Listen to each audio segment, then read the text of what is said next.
So hello everyone, आप सबका मैं स्वागत करता हूँ अपने यूट्यूब चैनल जिसका नाम है मैथ्स असिस्टेंट कॉम्पिटिशन हब। और देखिए, इनर प्रोडक्ट स्पेस की वीडियोस में हम लोग थोड़ा आगे बढ़ने जा रहे हैं और बात करने जा रहे हैं कॉशी स्क्वायर्स इनइक्वालिटी की। बहुत इंपॉर्टेंट टॉपिक है लखनऊ यूनिवर्सिटी एग्जाम्स के लिए और बाकी भी यूनिवर्सिटी एग्जाम्स के लिए। अगर आप इनर प्रोडक्ट स्पेस पढ़ रहे हैं तो उसका एक बहुत इंपॉर्टेंट टॉपिक है।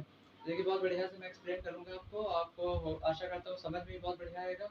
ठीक है, चलिए शुरू करते हैं। देखिए, इसकी स्टेटमेंट ये है। देखिए, कभी-कभी एग्जाम में कहते हैं कि कॉशी श्वार्ट्ज इनइक्वालिटी बताइए, ठीक है? तो कॉशी श्वार्ट्ज इनइक्वालिटी जो होती है उसकी स्टेटमेंट नहीं लिखते हैं। तो कभी-कभी स्टेटमेंट लिख देते हैं और प्रूफ मांग लेते हैं, कभी-कभी स्टेटमेंट नहीं लिखते, तो आपको याद होनी चाहिए स्टेटमेंट, ठीक है? तो स्टेटमेंट ये है कि इफ वी, देखिए मैंने स्टेटमेंट करके लिख दिया, if V is an inner product space, अगर वी जो है हमारा कैपिटल वी वो एक इनर प्रोडक्ट स्पेस है, then for any vectors alpha beta and V, तो कह रहा है कोई दो वेक्टर्स आप ले लीजिए उस इनर प्रोडक्ट स्पेस वी में, तो एक एक इनइक्वालिटी सेटिस्फाई होती है। देखिए, जब इस तरह का कोई सिंबल लग जाता है, देखिए चार सिंबल होते हैं जो इनइक्वालिटी को रिप्रेजेंट करते हैं। कौन कौन से? एक होता है, जैसे कि आपको मैं बता दूं, ग्रेटर देन का साइन, एक होता है लेस देन का साइन, एक होता है ग्रेटर देन इक्वल टू, एक होता है लेस देन इक्वल टू, ठीक है? तो अगर strictly greater than, strictly less than, greater than equal, less than equal to, ये चार सिंबल रखते हैं तो उसको क्या कहा जाता है? इनइक्वालिटी, ठीक है? तो इस बात को आप याद रखिएगा। बहरहाल इसको भी मैं हटा दे रहा हूँ ताकि आपको अजीब ना लगे यहाँ पर। तो ये देखिए, यहाँ पर लेस इक्वल का साइन लगा है, इसलिए इनइक्वालिटी कहलाती है। कॉशी और श्वार्ट्ज ने दी थी मिलकर, ऐसे इसको कॉशी श्वार्ट्ज इनइक्वालिटी कहते हैं। अच्छा, तो मैंने बताया कि अगर बी हमारा इनर प्रोडक्ट स्पेस है तो आप उस इनर प्रोडक्ट स्पेस बी में कोई दो वेक्टर्स ले लीजिए, अल्फा और बीटा, तो एक इनइक्वालिटी सेटिस्फाई होती है। वो इनइक्वालिटी क्या है वो मैं आपको बता देता हूँ कि अगर हम अल्फा बीटा का इनर प्रोडक्ट करें, ये क्या होता है? सिंपल इनर प्रोडक्ट का सिंबल होता है, और फिर उसका मॉड्यूलस करें यानी उसकी एब्सोल्यूट वैल्यू निकालें, तो वो हमेशा लेस इक्वल आती है किसके? नॉर्म अल्फा और नॉर्म बीटा के। ये थी स्टेटमेंट। चलिए इसका प्रूफ देखते हैं। तो इसके प्रूफ में हम दो चीज करते हैं। पहले मान लेते हैं कि हमारा जो अल्फा वेक्टर है वो जीरो होगा, जीरो वेक्टर होगा, और एक बार मानेंगे कि अल्फा जीरो वेक्टर के बराबर नहीं होगा। तो जब अल्फा जीरो वेक्टर के बराबर होता है तो नॉर्म अल्फा क्या होती है? जीरो। देखिए, ये मैंने अपनी पिछली वीडियो में भी बताया था कि अगर आपका अल्फा वेक्टर जीरो है, जीरो वेक्टर है, ठीक है, तो उस वेक्टर की जो लेंथ होती है यानी उसकी जो नॉर्म होती है वो क्या होती है? जीरो होती है, ठीक है?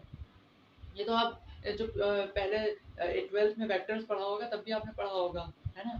कि अगर वेक्टर की लेंथ जीरो है तो फिर वो जीरो वेक्टर होगा, ठीक है? तो अल्फा अगर जीरो वेक्टर है तो उसकी नॉर्म या उसकी लेंथ जो है वो जीरो हो जाती है। तो इन दैट केस अगर हम अल्फा इनर प्रोडक्ट बीटा को कैलकुलेट करेंगे तो अल्फा की जगह क्या आ जाएगा? Zero vector. इस पर बेस्ड मैंने एक क्वेश्चन अपनी पिछली की पिछली वीडियो में बताया था, ठीक है?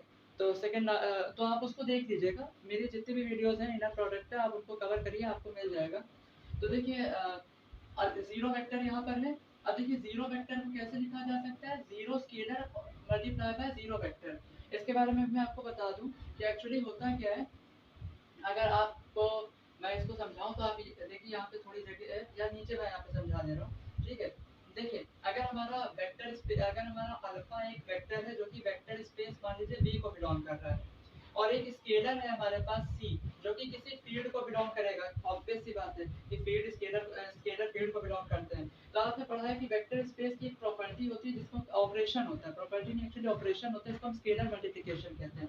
जो कि क्या कहता है कि अगर हम लोग सी अल्फा को कैलकुलेट करते हैं, किसको? सी अल्फा को, यानी कि वेक्टर मल्टीप्लाइड बाय स्केलर, तो जो क्वांटिटी आती है वो भी किसको बिलोंग करती है? वेक्टर स्पेस बी को। तो फॉर एग्जांपल हमारा जो सी है, मान लीजिए हमारा स्केलर जो है वो जीरो है, स्केलर हमारा जीरो है, और अल्फा भी हमारा क्या है? जीरो वेक्टर है। अल्फा हमारा क्या है? जीरो वेक्टर है। तो दिस इम्प्लाइज आपका जो ये सी अल्फा होगा वो क्या बन जाएगा? सी बन जाएगा जीरो, और अल्फा बन जाएगा जीरो वेक्टर, वो आपका बी को बिलोंग करेगा, ठीक है? तो ये भी क्या हो जाएगा? एक वेक्टर हो जाएगा। ये भी क्या हो जाएगा? Zero multiplied by zero vector क्या हो जाता है? एक वेक्टर हो जाता है, ठीक है? और इनर प्रोडक्ट के अंदर यहाँ जो ये जो फर्स्ट आर्गुमेंट में आप चीज रखते हैं और जो सेकंड आर्गुमेंट में आप रखते हैं वो दोनों भी वेक्टर्स होते हैं, ठीक है? तो मैंने आपको समझा दिया कि आपका जीरो जीरो वेक्टर जब प्रोडक्ट करता है, स्केलर मल्टीप्लिकेशन होता है, तो वो भी एक वेक्टर बन जाता है। तो ये एक वेक्टर है, ठीक है? तो मतलब कहने का ये है कि हम जीरो वेक्टर को जीरो जीरो वेक्टर के फॉर्म में लिख सकते हैं, ठीक है? अगर आपको नहीं समझ में आ रहा है तो मैं यहाँ ऐसे करके लिख देता हूँ। सिंस आपका जो जीरो जीरो वेक्टर है वो किसके बराबर होता है, जीरो वेक्टर के बराबर होता है, ठीक है। Zero multiply by zero vector आपके जीरो वेक्टर के बराबर होता है, तो आप जीरो वेक्टर की जगह zero scalar multiply by zero vector लिख सकते हैं। अब क्या होता है ड्यू टू स्केलर मल्टीप्लिकेशन, किसकी वजह से, स्केलर मल्टीप्लिकेशन की प्रॉपर्टी की वजह से क्या होता है, ये बाहर आ जाता है। वो भी आपको मैं बता देता हूँ कैसे आ जाता है, ठीक है।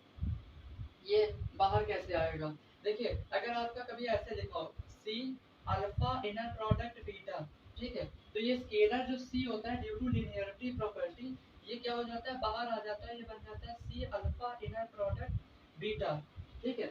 तो स्केलर क्या होता है, बाहर आ जाता है और इनर प्रोडक्ट हो जाता है सिर्फ दोनों वेक्टर्स का। तो यहाँ देखिए जीरो एक वेक्टर और एक बीटा वेक्टर है, ये वाला जीरो स्केलर है तो ये जीरो स्केलर बाहर आ जाएगा और इनर प्रोडक्ट किसका होगा, जीरो वेक्टर और बीटा का। फाइनली आप जानते हैं कि जीरो किसी से भी मल्टीप्लाई होता है तो चीज़ जीरो हो जाती है ना। और बहरहाल ये भी होता है कि इनर प्रोडक्ट अगर जीरो वेक्टर के साथ किसी वेक्टर का आप करते हैं तो वो भी जीरो ही आता है, ठीक है। अगर आप इनर प्रोडक्ट जीरो वेक्टर के साथ किसी भी वेक्टर का करिए तो वो भी चीज़ क्या हो जाती है, जीरो। तो ये भी जीरो है और ये तो जीरो ऑलरेडी है, तो आपका रिजल्ट क्या आ जाएगा, जीरो। तो आपने क्या देखा, आपने ये देखा, तो ये बात याद रखिएगा कि ये चीज़ से ये चीज़ किसकी मदद से हुई है, इस प्रॉपर्टी की मदद से, ठीक है। चलिए आगे समझिए, आगे ये हो रहा है कि अल्फा इनर प्रोडक्ट बीटा आपका क्या आ चुका है, जीरो आ चुका है। तो अगर आप मॉड्यूलस निकालेंगे इसका, यानी मैग्नीट्यूड निकालेंगे, मॉड्यूलस निकालेंगे या एब्सोल्यूट वैल्यू कह लीजिए निकालेंगे अल्फा इनर प्रोडक्ट बीटा की, तो अगर आप इसका मॉड कर रहे हैं तो आपको इस जीरो का भी मॉड करना पड़ेगा, ठीक है। और जीरो का मॉड क्या आ जाएगा, जीरो आ जाएगा, ठीक है। इसलिए मॉड्यूलस या absolute value of alpha inner product beta क्या आ गई है, जीरो। मैं क्या कह रहा हूँ, अगर आप इसका मॉड करेंगे अल्फा इनर प्रोडक्ट बीटा का तो आपको इस जीरो का भी मॉड करना पड़ेगा और जीरो का मॉड आपका जीरो आएगा, इसलिए modulus of alpha inner product beta क्या आ जाएगा, जीरो। तो हमने ये समझा कि अगर अल्फा हमने जीरो वेक्टर लिया, जब हमने अल्फा को जीरो वेक्टर लिया तो हमारा modulus of alpha inner product beta भी क्या आ गया, जीरो आ गया, ठीक है।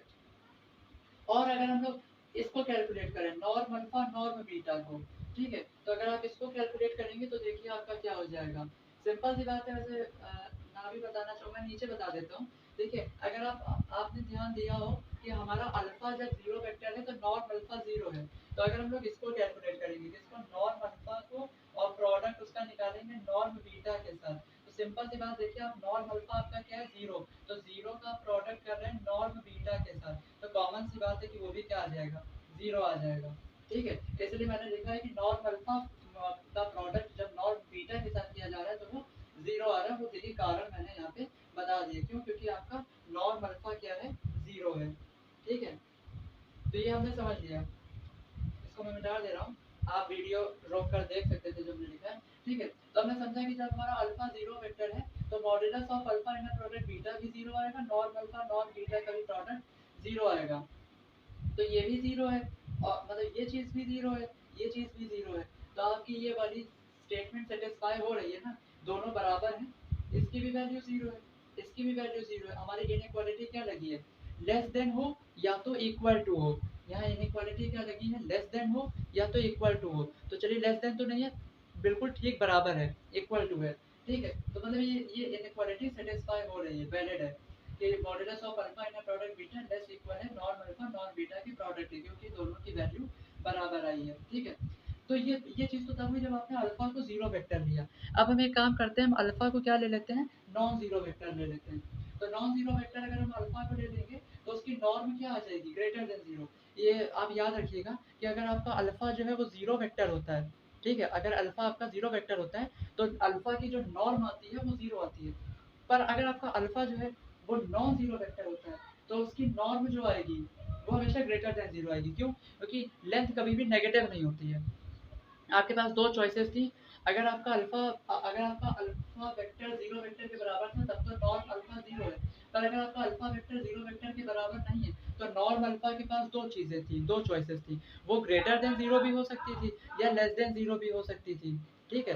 पर मैं क्या बोल रहा हूँ, नॉर्म क्या होती है, नॉर्म लेंथ होती है, नॉर्म क्या होती है, जो नॉर्म होती है अल्फा की, अल्फा वेक्टर की, वो उस अल्फा वेक्टर की लेंथ होती है और लेंथ कभी नेगेटिव होती नहीं है, वो हमेशा पॉजिटिव होती है, पॉजिटिव का मतलब ग्रेटर देन जीरो होती है, इसलिए नॉर्म अल्फा हम ग्रेटर देन जीरो लेंगे। अब हम यहाँ पे एक वेक्टर कंसीडर करेंगे, अपने अपनी इस स्टेटमेंट को प्रूव करने के लिए कॉची इनइक्वालिटी की, ठीक है, हम एक वेक्टर कंसीडर करेंगे, स्पेशल वेक्टर है, इसको ध्यान रखिएगा। और वेक्टर क्या है, beta minus beta inner product alpha upon square of norm of alpha multiply by alpha, ठीक है। और क्या करेंगे, अल्फा का अल्फा के साथ इनर प्रोडक्ट निकालेंगे, जो कि देखिए मैंने यहाँ निकाला है।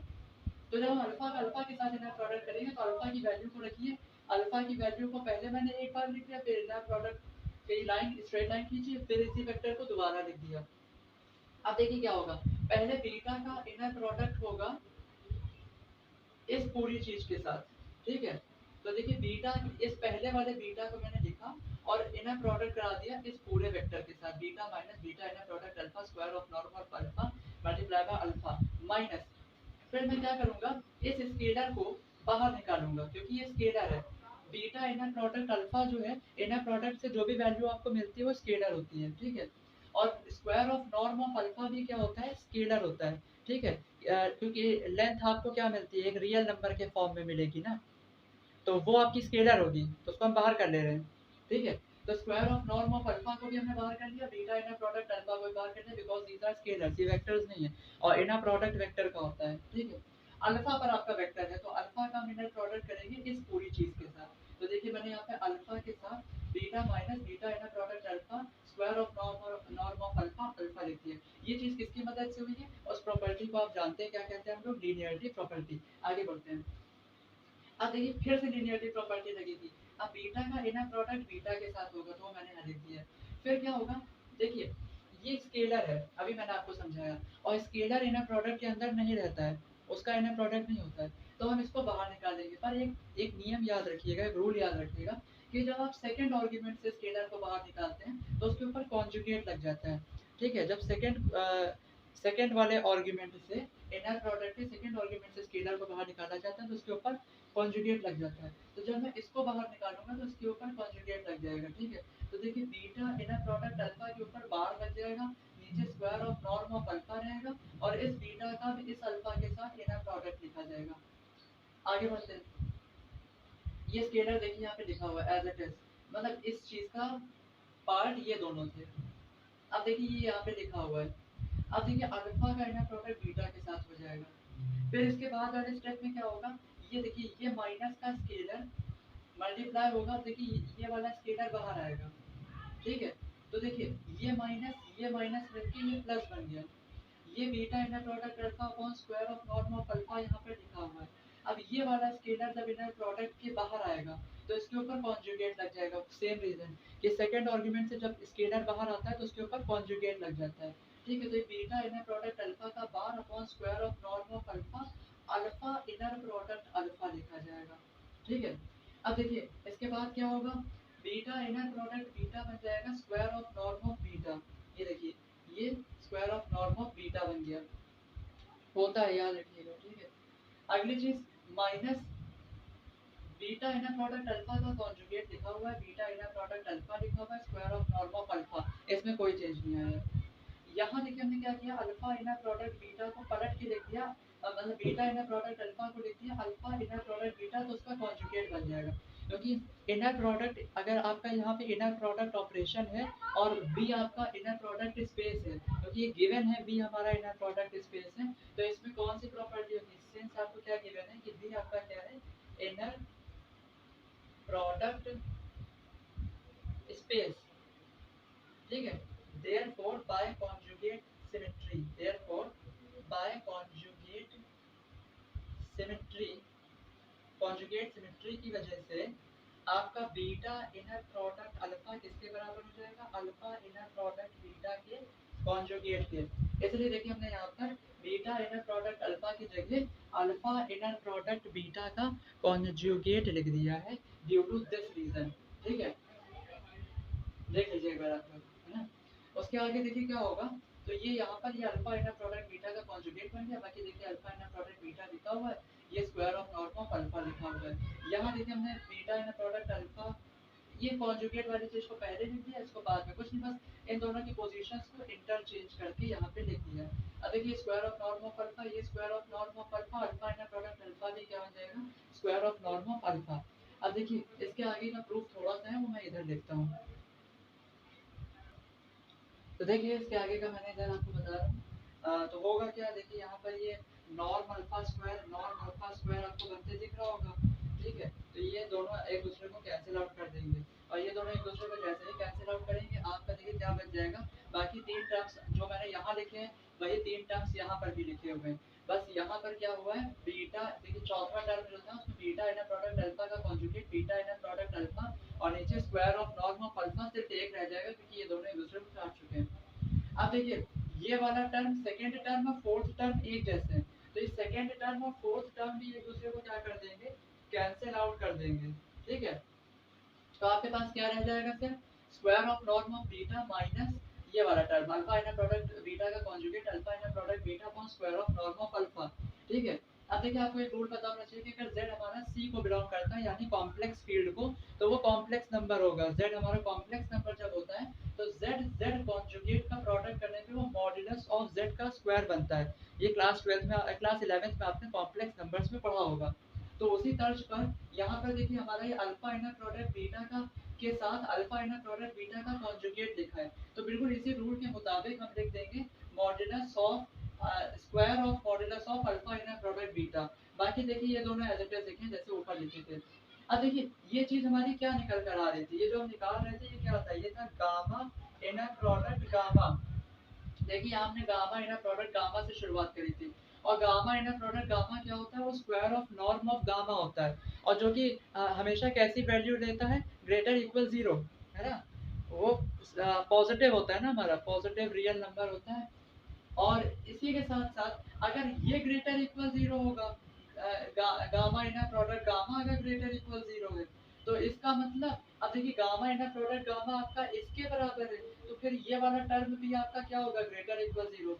ऐसे square of norm of beta minus square of modulus of alpha inner product beta upon square of norm of alpha को भी हम ग्रेटर इक्वल जीरो लेंगे। उसके बाद क्या करेंगे, इस पूरी चीज को उठाकर इक्वल के उधर भेज देंगे, तो ये पॉजिटिव हो जाएगा, ठीक है। इसके आगे देखिए हम क्या कर सकते हैं, वो मैं आपको इधर बता देता हूँ। तो इसके आगे देखिए हम लोग क्या कर सकते हैं, जरा मैं इसको मिटा दूँ। तो देखिए अभी मैं आपको ये टॉपिक तो बता ही रहा हूँ, कॉची स्क्वायर्स इनइक्वालिटी, इससे रिलेटेड एक दो बातें अभी इसी वीडियो में मैं आपको और बताऊंगा। तो देखिए ये अल्फा को हम इधर ला सकते हैं, अल्फा स्क्वायर को, तो ये ऐसे बन जाएगा square of norm of beta multiply by square of norm of alpha, it is greater equal modulus of alpha inner product beta का स्क्वायर, ठीक है। और करके हम इस स्टाइल में भी ला सकते हैं, कैसे, modulus of alpha inner product beta का स्क्वायर, ये आपका लेस इक्वल है square of norm of alpha square of norm of beta, ठीक है। क्या करते हैं, taking square root on both sides, ठीक है, taking square root, taking square root on both sides, दोनों तरफ ले लेते हैं। वी गेट, देखिए हमको क्या मिलता है, we get modulus of alpha inner product beta less equal norm of alpha norm of beta. तो देखिए यही हमको प्रूव करना था, तो ये हमने प्रूव कर लिया।